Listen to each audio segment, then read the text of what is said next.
What's going on, guys? What's cracking? Back in the garage. You already probably saw from the title of this video. More dress up bolts. This should be the last. Let me say this. This is going to be the last. This is the last craziness. Some of it's for the engine, but most of this is for like the undercarriage and stuff of that nature. Like, we are going crazy. If you guys don't remember, I got a lot of titanium, even in areas like here.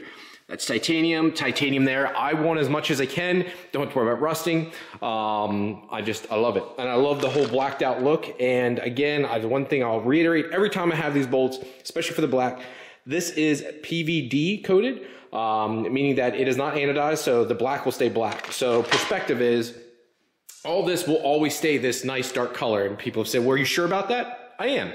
Because believe it or not, that has been on her car now. Drove it down to World Cup finals and stuff. And actually on camera, it's making it look like almost, there we go. That's showing it black. Almost made it look purple just from the sheen of it. But that's right next. Look at that turbo housing there. Right next to it. I couldn't have a better scenario to prove that it won't turn colors and stuff. Look at that. Absolutely amazing. And driving to World Cup finals is hours and hours of just constant heat there. So it would discolor if it was a problem. So love that about it. It's just literally perfect. So it makes me super freaking happy. Love the way those are. I've got a couple bolts here. Switching out these here right now. From that, I just had these on here. So look at that stainless. Ew. To that. So perfect in that aspect. Changing out these ones here. I didn't have any bolts in there, so changing those out right now. Putting those into black titanium. Obviously, we got one here, titanium here. I want to give you guys some lengths and numbers here too. This is a big boy. I believe this is an M12. I want to say this is M12 because these ones over here are M10. So make sure those are M10s. This is an M12. Yep, I'm like 90% sure. Let's double check that actually. Yep, it's an M12 by 1 1/4 nut. That's for the power steering pump there. And if you don't own one of these kits, get it off Amazon. It comes on like a string. I cut the string off so I can put it into areas. It's a lot easier. But this is a thread checker, male and female. And it comes with all these different sizes. And this is how I figure out the bolt threads and sizes I need. Makes it really, really easy. So that was an M12 by 1.5 nut that you need for the power steering pump right here. This guy here. Come on. I believe this is 8. I could be wrong. I think this is an 8. Let's take this. Made myself a liar on that one. It's actually M10 by 1 1/2 for that bolt there. And I believe that's a 30 mil length. Actually, I can test it on one of these real quick because this is 24. So yep, this one here besides a 24. So this is a 30. 30 mil length for the tensioner there. So if you guys want to buy that, makes it really easy. Now, for these billet front covers here, these lengths are a little bit different. I went a little too long. I used the M6 by 30. You can see it sticks out past. I wish I would have smidged shorter, so you should get the M6 by 1.0, of course. M6 by 25 mil. We'll get it to the setup here flush. It went a little bit past. I don't like that. It looks not perfect, but that's what you use if you have billet front covers. Plastic will be recessed in, so you won't use this type of bolt, or unless you want it to sit in front of the plastic. So look at my wife's here, use a recessed bolt on those, but if you wanted to sit on top of the plastic here, instead of it being recessed in, I would actually go with that 25 millimeter length because the plastic distance would be identical then. But that's completely up to you and what you want to do there. Now, these are some more of the big boys. These are more of the M10. These are 1 1/4 though, instead of the 1.5. Now, these ones are going to be going down on some of the subframe areas where I got nuts and washers there too. So instead of using this piece here, I wanted to use these right here. So use those instead of this. Now this kind of like locks it in place, but use some Loctite or whatever, but this is just, doesn't look right to me. It just looks janky, that versus that. And again, I'm gonna get a proper washer on there too, so it also has a little bit more room. Although if you really look at it, there's not much really touching it there. And it just kind of connects this and this together. So it'll mount to here. I'll be using titanium on the bottom side of that too. So I'll put the bolts in there for that. But yeah, it just really ties those together, but they're not into the body. So factory stuff I'll be using for that because just don't want to take chances. But things that are more aesthetics, it just literally connects. Let me find the plate here. It connects this plate, these two plates here. You can see they're just thin plates. So I'm not sure how much it truly does, but I still wanted to have it on there. We got this powder coated gloss black too. And then of course, since it'll all be blacked out, just sits in there nicely. So yeah, just thought to be cool to add. It's one of the areas where you can just, you know, do some more cool titanium. All right, so I just wanted to put this together because I'm not gonna be putting it on the car yet. But to do the subframe part here, and there's more areas you could, I could probably use them here too, on the front and back of this. But the reason I didn't was they were already supplied by Powerhouse Racing. But I might switch those out, and DressUp Bolts doesn't sell the black bolts in this style that'll fit in here. So I figured that was okay. But this here, when it all blacked out, if possible, this is a M10 by 1 1/4 by 25 millimeters. You'll also need a nut for this area here. And then on this side, you don't need a nut, but you'll need another 2 of the M10 by 1 1/4. So bolt-wise, you'll need a total of 8 for both sides. Then you'll need also washers for them, so you'll need 8 washers, and then you need a total of 4 nuts, because these 2 and these 2 here. Now, the reason I have this in here, I wanted to show you, this is what it looks like from the factory versus what it looks like now. Now, one thing we kind of talked about there is this is locking it in place. So this can't spin per se. Now, it still needs a nut and stuff. Use Loctite. And again, this isn't a crucial part. This isn't some other items and stuff. These here are stationary, so at the end of the day, these are stationary, not going anywhere. I'm not truly concerned. I'm gonna do some checks and balances, but again, I feel like it's my job as the influencer, the YouTuber, to test these things so you guys don't have to deal with it. That's my job. Getting the parts, I'm gonna test these things out so you guys don't have to go through the headache. I can prove it out and go, yep, it's good, or say otherwise. But I don't think it's gonna be a problem at the end of the day. This isn't as load bearing as something like this, where I am using factory bolts. This is a dress up area. The rack here itself, again, these are just standard steel bolts. These aren't like grade 9 or anything like that. Grade 10 would be SAE. Grade 9 bolts are what you would say for metric. I don't believe these are even grade 9. They're just standard steel bolts. Why we can use stainless here, because stainless bolts don't have the same strength as a grade 9 steel bolt. So there's nothing to worry about. You can use titanium for all that stuff, and I wouldn't even think twice about it. The only difference is I can't use it here, here, or here, or here, is because they don't have the bolts long enough. But again, most people aren't going to be doing the crazy stuff I do, but I've seen a lot of people already. I posted this up on Facebook, and I've already had people ask me. So that gives you the lengths and the amounts you need for that. So I hope that helps. Another thing lost in the build when I was getting stuff zinc coated were these little cam washers. These are designed to go here to help you through alignment. I'm not sure which side it needs to go on, to be 100% honest, but that is the part number there for it. Hold on there. That's the part number for it. You're gonna need a total of 4 of these. Again, I never give you guys the bolt number, but I had these ones and I'm not buying that. I think that's like another $50. It's already zinc coated, it's fine. So it's not perfect, but better than nothing. So just wanted to give you that. And I think I already gave you these bolt part numbers to go through. If I didn't, let's go ahead and share that. These go up through the subframe actually like this. Again, use OEM for something like this. Do not use aftermarket. This is structural. Don't want to mess with that. Not safe to do. Another thing we're doing here today, guys, is I'm setting up my Go Fast Bits blow-off valve. It's a pretty unique little setup. I love their packaging. Again, something that's made 100% Australia, if you can't tell the theme here lately. A lot of Australia parts on the car here lately. Raceworks is Australia, Go Fast Bits is Australia, and quite a few other companies I've been working with. Artec is Australian. They just seem to really be fronting the best parts for Japanese cars. America does a lot of cool stuff too. Powerhouse Racing does an awesome job for the Supra, but it just seems like the Aussies really make a bunch of cool stuff. So been trying this out here, or going to try this out. It's a very unique setup. This doesn't use a diaphragm. It uses Viton O-rings instead. It's supposed to be quicker, better, blah, blah, blah. Pretty unique setup. I'll post a video or a clip with it here. You guys can let me know your thoughts on it, and I can't wait to test it out. But the body is built into the flange to keep this smaller than even a Turbo Smart. So the body itself, as you can see, bolts into the flange. So you need to take this apart when going to weld everything on and all that good stuff. Another thing you need to pay attention to is this. Please read instructions before use. There's a reason that bolt is missing. Now, it's pretty cool they let you do this. You can go in here to log on for warranty stuff or anything like instructions, but it also comes with colored instructions in the box. Another thing I wanted to show you guys, it comes with the bolts for the center and stuff then when done. I'll explain all this here. It comes with a barb. I obviously switched it over to Raceworks fittings here.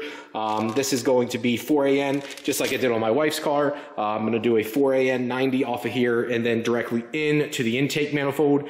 I'm actually waiting on one fitting. I'm going to run one right here.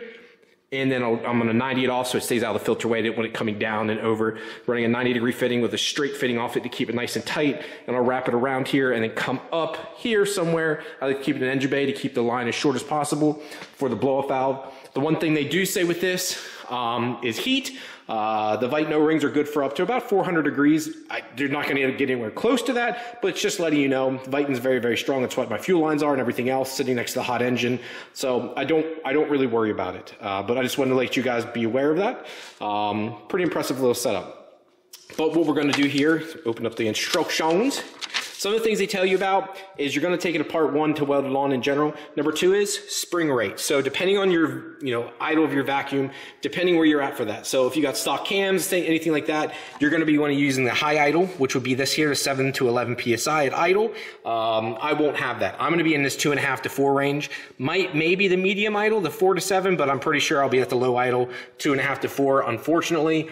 That's just where it's most likely going to idle at with a big 276 cam. I'm going to actually ask around and see what other people's are just to get an indication, but I'm pretty sure that's where I'm going to be at. Just nature of the beast, when you go to big cams, your vacuum idle really goes down. Affects your braking and all that stuff too, so be cognitive of that, guys. So I need to know if I need to do the low or the medium, but realistically I don't even have to do that yet, as I have to take the base off no matter what when I go to do this, when I go to weld it on, because you don't want the top part of it on it when you're welding everything up and onto the car.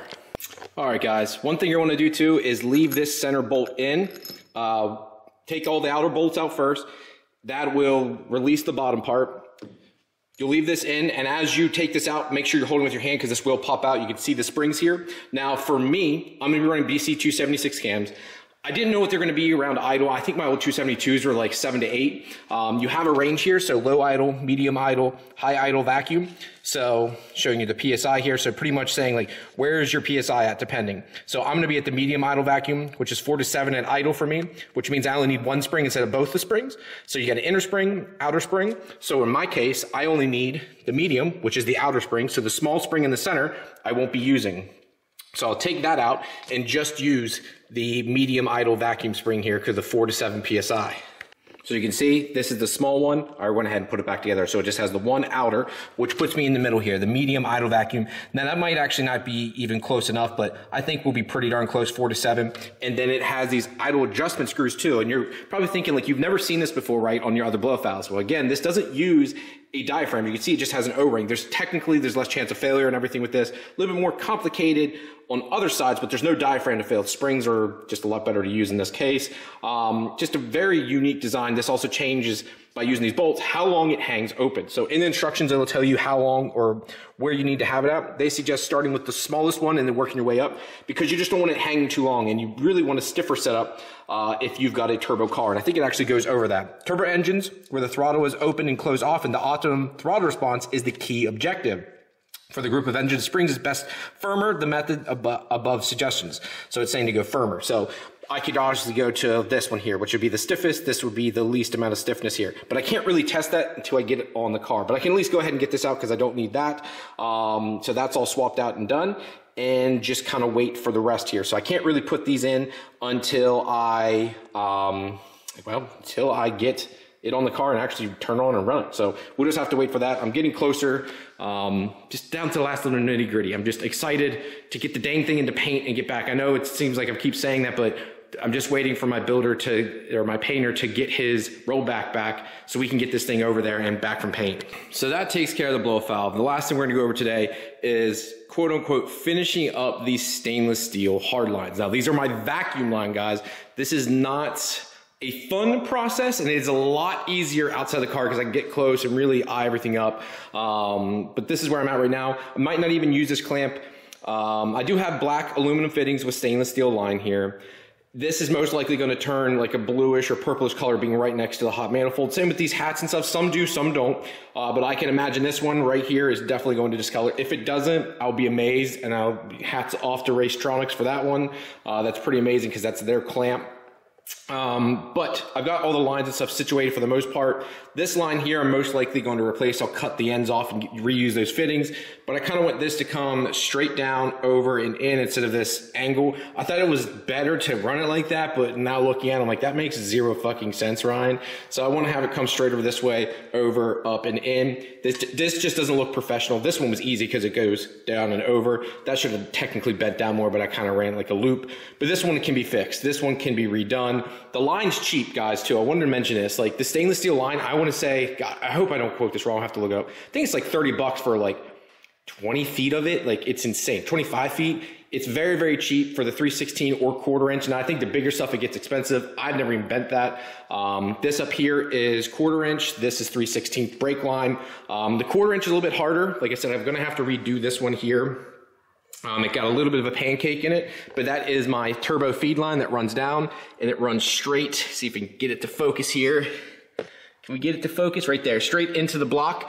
Well, the reason I like using this is, again, it doesn't rupture or puncture. Now, you can still wrap this in heat line if you want to. I personally don't think I need to. I am going to try and bend or push the line over more this way when done. It still has flexibility right now, so I can't technically finish all this because the turbo isn't oriented yet, right? So I don't know where this turbo is going to sit quite yet because it's all V-band. So if it was a T4, I'd be like, yep, the turbo is going to sit here, mounting this direction. No matter what, I still don't know about this yet because I got to get in the car to make my own intercooler piping, but I can know at least the direction of the turbo this way. It being V-band, I don't know until I bolt it all up. You kind of leave it loose, fidget with it, and then go from there. I genuinely don't know until I bolt everything in there and go, yep, that's good. Clamp it all down, let's roll. So got to play with it till then. I got a lot of questions. How do I do this? I'm going to try and show some of it, but it's very straightforward, guys. The parts I use and the equipment I use to do this is cheap stuff except the flare tool. The flare tool is where you need to spend some money. Stainless steel is a very, very much a pain in the ass thing to flare. Unlike anything brass or the normal aluminum tubing you get for brake lines, this is very hard, and most of the tooling, it will destroy. They literally chews up the ends of them. So there's two options you have there for that. But let's go over some of the cheap stuff first. Here's my tube cutter. This is just a cheap tube cutter you can get off eBay or go to Harbor Freight, get one of these. You just put it around the tube and keep turning it down to tighten against it, spin it around, tighten it down, spin it around until it cuts through the tubing. And this is my cheap, I guess these pliers, benders. I got these off Amazon for dirt cheap. This does 1/4 and 3/16. Now this isn't ideal. The reason I do use it though is because it allows very tight radius. I can just use my thumb, put a bunch of pressure and get these crazy tight radiuses. So stuff like this or here. The larger tube benders like this one here, I've only used this like once or twice. It does way too large. You need way too much meat out here, as I call it. You have to have so much long of a tube that it does this long arc radius. It just never works out that well. I've never been very impressed with it. Then when it comes to flaring some of the lines, this is my first flare tool I have. This is the one I'm going to recommend for most because this is going to be able to do it all. It's not as easy to use, but it will do stainless. It does hold up. It is the company Rigid, which is a decent company. And it flares. It'll flare all these sizes, so 3/16 up to the big boy stuff. So if you wanted to make fuel lines out of this, you could. But it is a bit of a pain in the ass to work with. It takes away from some of the fun, but there's some times that you have to because it only needs so much room to clamp onto. So for these tight radius lines here, see how close, how close the bend is, the arc radius is, right to the tube fitting and nut. If you have my other bender or other flare tool, that won't work. My other flare tool won't grab that. So since it only needs so much room, I can use this. Now my other one is way better, it does a much better flare, but it's a little salty. It's like 300 bucks just for a flare tool, which is ungodly, but let me show you. So this is my flare tool by Eastwood. Put it into a vise like this. This can do 37 degree or can do regular tube nut flares. They have the different dies in there for it. I only use it for the 37 degree, which is for AN style fittings. It is amazing. It'll flare it perfectly. It won't flex, bend. It does it 10 times better. But the problem is, so if I take this out, flip it open, to get it to clamp down on the piece of metal, as you can see here, one, it backs up to that. You need all that room of line, plus past this, plus your bend's got to get around it. So you need like a ton of line length to even use it. So I always use this to do the first flare because I have a straight piece of line to start with that you put your tube nut and flare on. I use it always for the first part, but 9 times out of 10, when I get down to the very end, especially a lot of tight radius stuff I do, like something like this, I wouldn't have been able to flare that with that tool if I didn't flare it from the start. So I flared this as a straight piece of line, then bent it after the fact. But now when I go to flare this, I most likely won't have enough room because I'm gonna have to cut it down to like here to get this, where's that here? My 3AN T-fitting, so I can adapt this bottom one here and here, because the goal is, let's see if I can get to focus here. I want it to focus like that. We're sitting there like so. All right, so this will go into that, it'll tee in there, and it'll keep everything nice and tidy. That's the goal, but you can see I won't have very much room. Same with these lines. This one here, I'll be able to use it, but this one here I won't, and this one here I won't. But I won't be able to tap into this one yet. This is gonna be the last one I do, just for the fact that this turbo isn't oriented yet. and I won't know where it's gonna sit at, so I can't put it into it and flare it and get it all on until I have it physically in the car. So here's the next step. I'm gonna try and show this to you guys. I'm gonna take this clamp off after here, but I'm marking this line down right now. So I need to take off a little bit more meat here, and I'm gonna mark this one here about right there. But I wanna do one at a time, because it already sucks to bend this, and you hate to rush and then cut one side down more than you need to, and you're like, crap, I need to redo it also. Cut this one first, bolt it back up, like, yep, that angle's good, all right? I can flare that line, do whatever. Then I'll work with this line here, which is this guy right here. It's the top one. You see how it comes back in there. I need to bend that back a little bit more. And I want to make sure it's not touching the manifold. Even though it is stainless steel, I don't want it touching, rattling, anything like that. I like to give plenty of air gap. Same with this here. Realistically, I think this is all rigid enough. I don't need this, but I'd rather have it as rigid as possible so it doesn't move, bang, clang. I don't want anything to happen, put any more stress on these fittings and stuff. If these lines can be the stress point versus the aluminum, I'm going to do that. It just makes way more sense. I might have to redo this oil feed or return line. I never liked it to begin with. I kind of want to run it like just straight down, but it gets in the way here. So this is a 30-degree fitting, by the way. This isn't even a 45. I'm not sure if they make a 15 because I just need it to angle out just ever so slightly. I know it could bring it out and run it out this way, but again, it still runs there. I'm weird about how things look, fit. I want it to be very tucked and clean. So when you look at the front of this engine, it's just directly on. Just like these lines will all be tucked up into here, you'll only see the turbo. And I love that look. I love that cleanliness. Same reason I didn't want wire down to this. I know it's only 3 wires, but it's one less thing you see when you look in. You see random wires coming down. I wanted as clean of a look as possible. So when you're looking directly on at this engine, it is like a masterpiece. When this intake isn't on, it really is like a boom, a straight shot, looks great, even on her engine, but I didn't like stuff like that. Just the random wires there. It's just one more thing. I don't know, it's just dumb. It's something inside my head. It just bothers me. So yeah. All right, so what you're gonna do is we're cutting it off right now, so we don't need to put the other pieces on yet. We're just cutting it, so you just tighten it up, spin it around like so. Every time you spin it around, turn the knobs, do twice. Turn the knob. Again, you can use like a cutoff wheel or something. This just gives you a much cleaner, no debris in the line and all that stuff. This just does it a lot cleaner. It's not the fastest way, but this is the proper tool for it. And this is just an El Cheapo, and it hasn't worn out on me yet. Just do this. I'm gonna do this in real time so you guys can see how long it takes. Yeah, and again, a cheap tool versus if you don't have a cutoff wheel or anything like that. And we're done. That's stainless steel. Other stuff, it's really, really fast, but that's already done. Now this stuff you don't want to forget. Everyone always forgets this. You want to put the tube and nut on next. So you have a tube and sleeve. So there's your,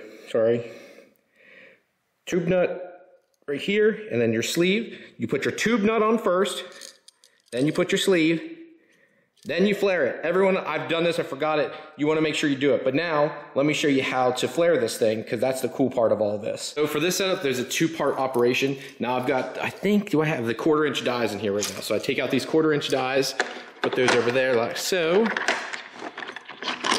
Boom, out. And let's grab the 37-degree 3/16. There's 2 sides. There's that side and the flare side. Make sure the flare side is facing out. Boom, boom, boom. Like so. Then you're gonna stick this little guy inside. Hold on, it's kind of hard to do it while holding the camera. I don't have a tripod set up. See if I can try and do this, hold on. This may not work perfectly, but won't be see everything. But you got like a clamshell looking design here. It's 2 pieces.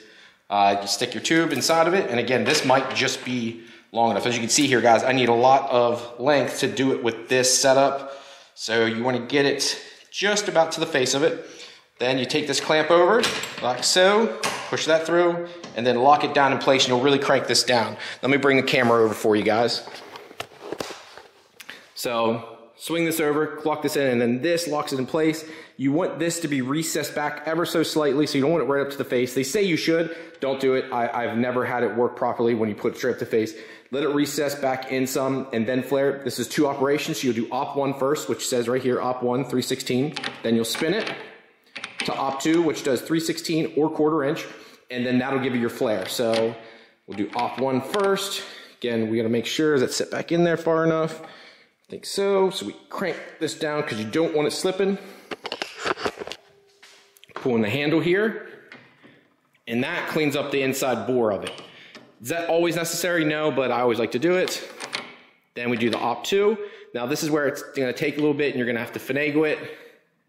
Boom, you can see it's already starting to flare. Stainless steel likes to also crack, so guys, be careful with this. Again, and do it one more time.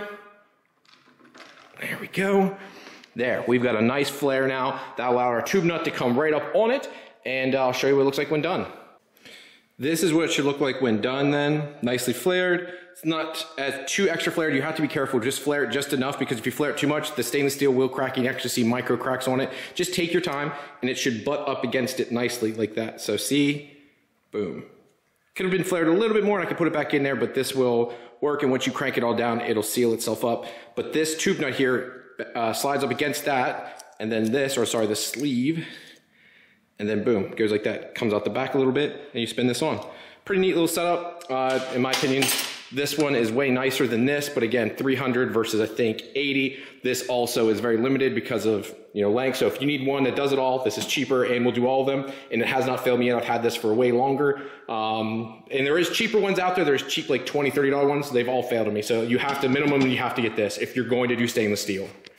So that's pretty much the short and skinny of it, guys. It really isn't like rocket science. It's just, it definitely is tedious, but it's not difficult to learn or do per se. It's just very tedious and just on, off, especially when you have something that's very tight where there's not enough flex room, because again, it's a hard line versus a soft line, so you can't just finagle it. So when you get these really tight radiuses or really short lines, they have to be spot on because you don't have any wiggle room. Now, the longer the line and stuff, you can move it. Like, it has some wiggle. When you have these short lines like this, it has to be spot on or it won't thread on properly. Trust me, just a slight bit off. And if that line doesn't match up perfectly with this fitting, same with side to side, it ain't going on. Even this long line here with all that room here, from there to there to hold up to this, I have to do it loose, right? You can't have one fitting tight. You have to have both kind of loose and just keep wiggling the line so it allows you to spin the nut, because you don't want to cross thread those aluminum fittings. Again, this is awesome and I do love it, but if I did not have the engine out, I'm not sure if I would want to do it, because I can stand right on top of it, I can see everything. Like, this is very easy, I'm not leaning over. If I was leaning over and trying to do this, I think my back would have given out by now. The only line I can't finish up now is this, because like I said, this turbo needs to be oriented first. I don't know where it's going to be this way or rotational this way, because of being V-band, for this to line up with the down pipe or the mid pipe and stuff. So I don't know where that needs to be yet. So I've got to wait for all that, and then I'll make the intercooler piping. Now, I love the way this turbo looks. Like, I'm absolutely in love with it. But I really want to go to the Van Jan style quick clamps here. I'm not sure what to do. I'm big on couplers, don't get me wrong. I know for sure I'm going to do the Van Jan from Raceworks over here, and I want to do all that. Would love to do the intercooler, like get that all welded on there and just have those. They look better, but they're a pain in the ass to do. So let me know your thoughts on those. Raceworks has these nice Van Jan style clamps, the bolts on the top too, so it's really easy to get to, or if you're going into it, the bolts right here. I know that Vibrant has these quick clamps, but I don't like the idea of someone being able to remove them, especially on a non-race car. I like something that's more permanent, because I'm really not gonna be taking one off. It's just more for security, and on top of it, it's also for making sure you don't have any boost leaks. As long as it's welded right, you shouldn't have a problem. So on that note, guys, thank you very much for tuning in today. Look how beautiful this is. I can't wait for it to start running. I'm excited, I'm pumped, I'm ready to go. Let's fucking go. Talk to you guys later. Peace.